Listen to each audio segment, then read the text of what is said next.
So nobody panic, today is the day. We're going to play through to the end of the season and you're either going to see little Dobfather winning their first ever Slovenian League title or you're going to experience the greatest collapse in Football Manager history.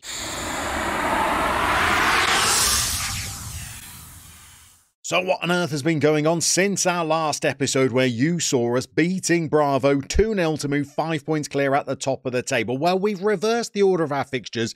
They are heading up the screen so that you can see them more clearly. And in our next game, we opened the door once more. We took on our local rivals Dobfather in another local derby, and we could only draw this game 0-0, which meant that Bravo could have closed that gap back to just 3 points. We'll show you how they did in a moment. But then in our next game, I did something a little bit naughty. Sandwiched in between 2 games with Dobfather in the space of 8 days, we had a cup semi-final against Maribor.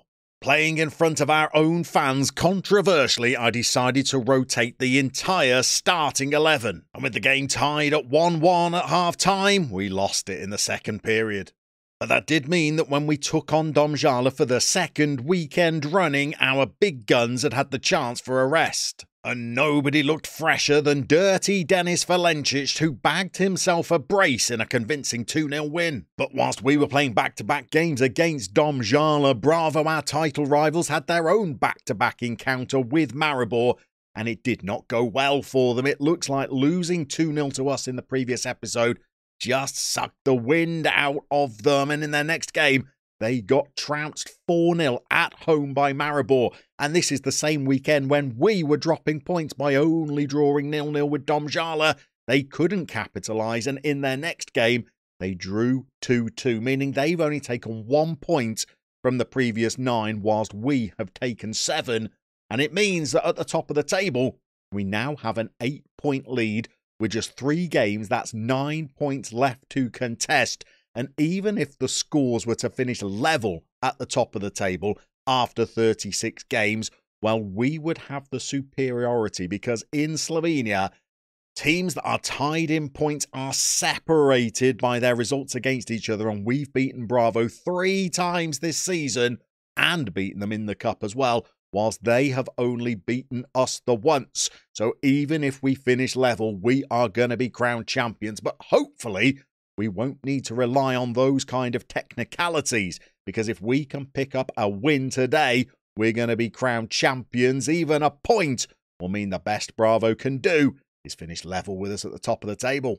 Now, how has it come to this? An 8-point gap at the summit of the league when I feel like we've been a little bit patchy this season. In fact, we've had a couple of streaks where I was genuinely worried it was going to implode. I think we were at our worst when we were 11 points clear at the top of the table. But maybe it's just my paranoia that's been playing with me, because I just noticed we've actually been at the top of the Slovenian top division since game week 1 of the season, and we've not been knocked off our perch. So if we are to go on to be crowned champions, then I think we will be deserved ones. And you have to bear in mind that even now we're still only 150 to 1 shots to win the title.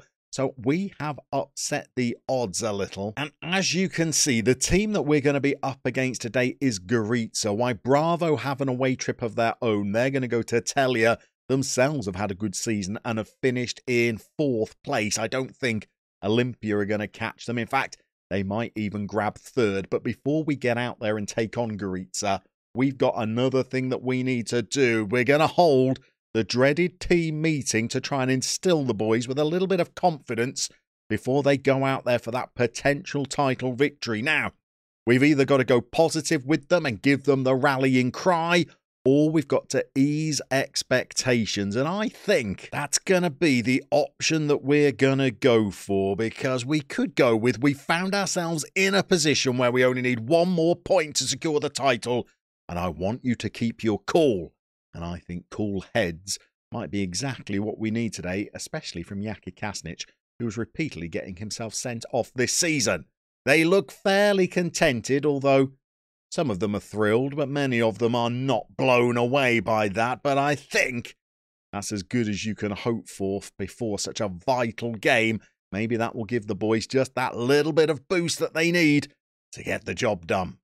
For this game, we're going to go out there with what I think is the strongest lineup that we can put out in this 4-4-2 shape, and it's going to contain a number of players that we've produced ourselves right down the spine of the team, as it turns out. We're going to have young Alan in goal, who's approaching the end of his second full season in the first team.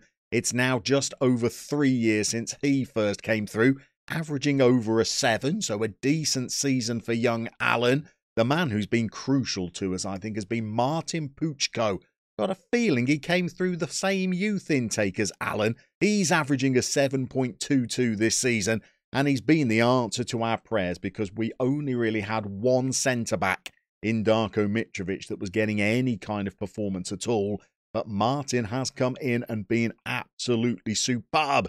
In the middle, we are going to have Matija Kaucic. He is the old man of our youth players now. I think he came through in our very first youth intake. He's been an ever-presence pretty much since he turned 17. And there's more news with young Martin now. In fact, he has been called up to the latest Slovenia squad, where he didn't actually make an appearance, but he did manage to get himself onto the bench, and I think it might just be a matter of time now before he wins his first cap. So that is an impressive feat all by itself. And then up front for us today, we're going to have two of our own. We're going to have Martin Ivicic, who has had a little bit of a resurgence since we switched him from being an inside forward on the left to being a deep-lying forward up front. And over the last few games, he's managed to get himself on the score sheet occasionally. So that's improved. But dirty Denis Valencic, well, he has just gone into overdrive towards the end of this season. How he is not on the cusp of a Slovenian call-up, I do not know. We left him out of that cup game against Maribor. But otherwise, in the league, he's scored in his last, 10?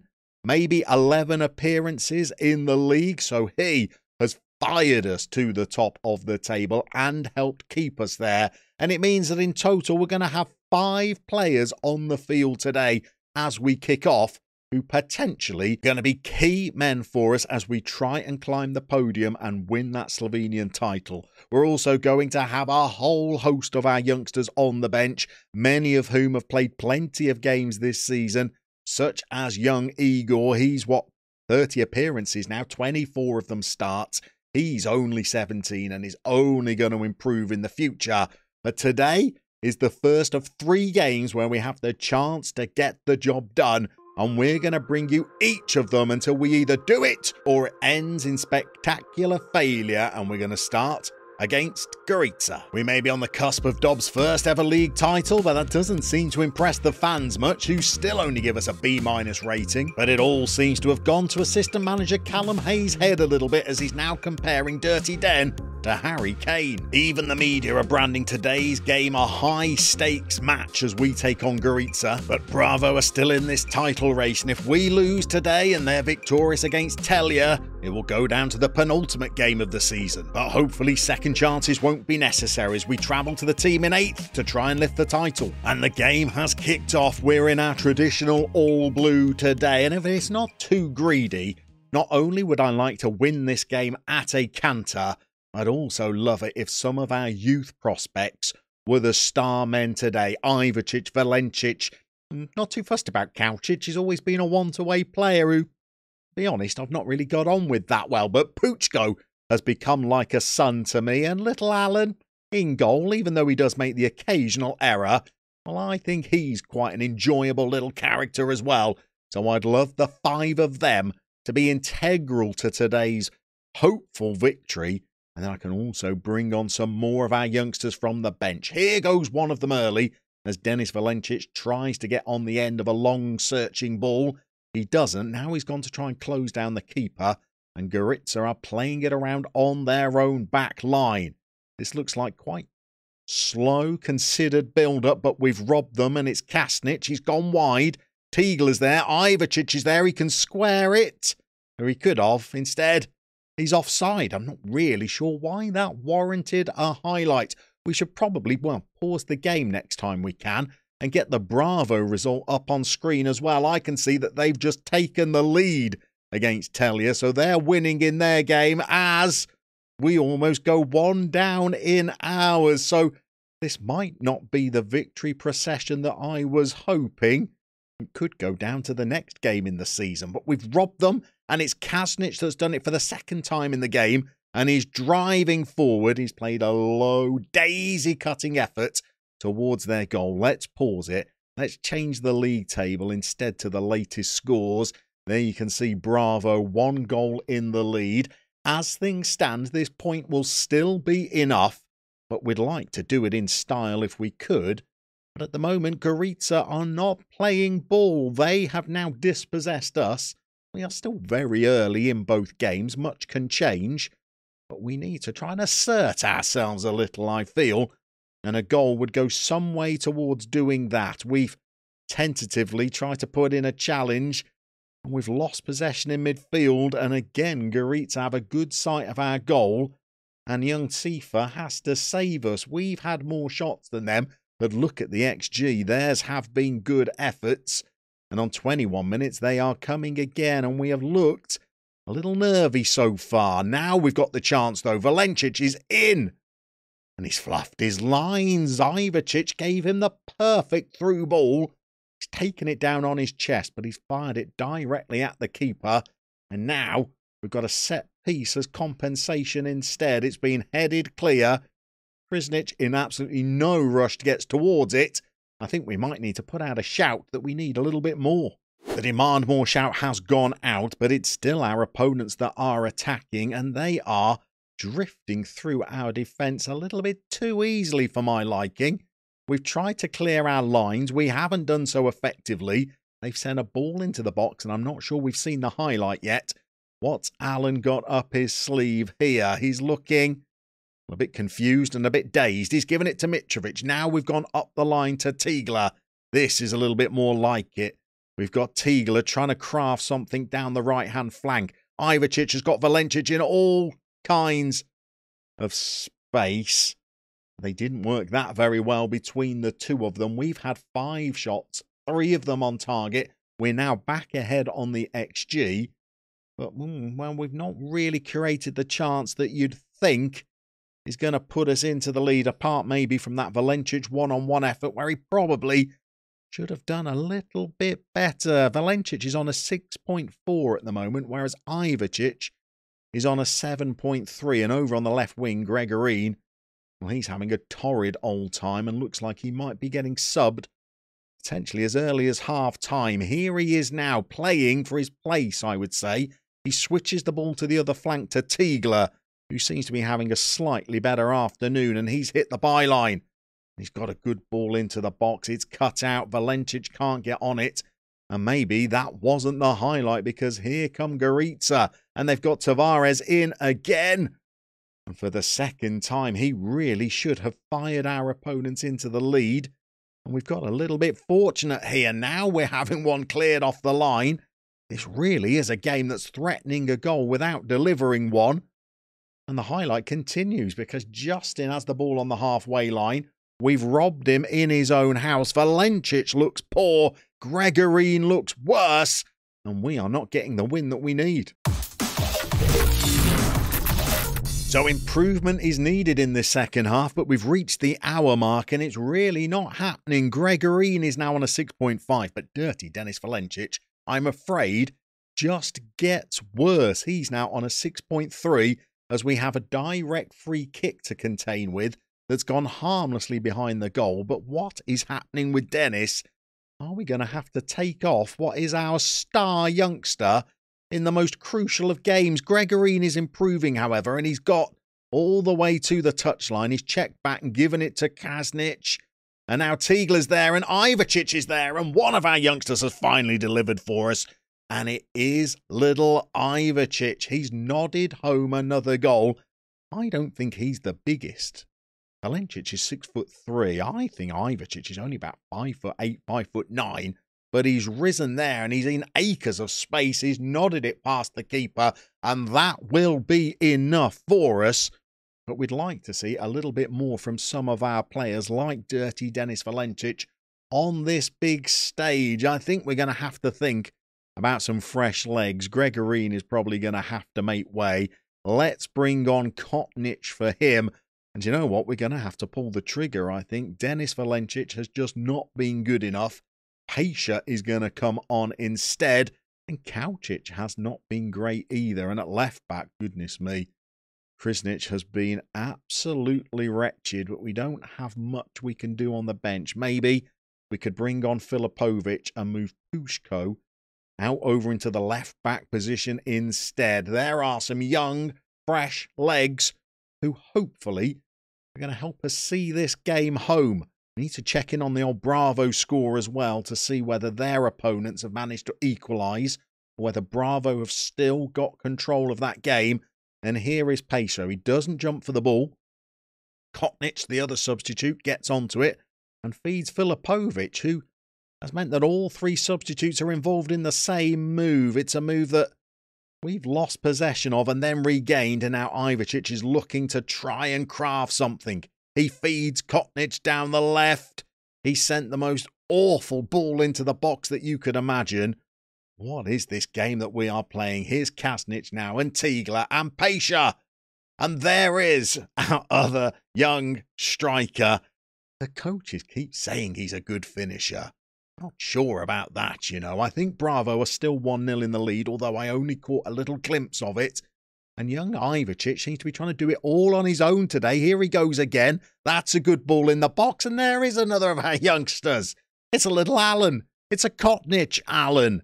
Not a player who's been that heavily involved in the first team, although he's another one that came through the very first youth intake with Kaučić and Dirty Denis Valencic.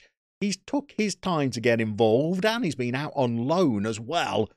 But he's come in for this crucial game and he's managed to bag himself a goal.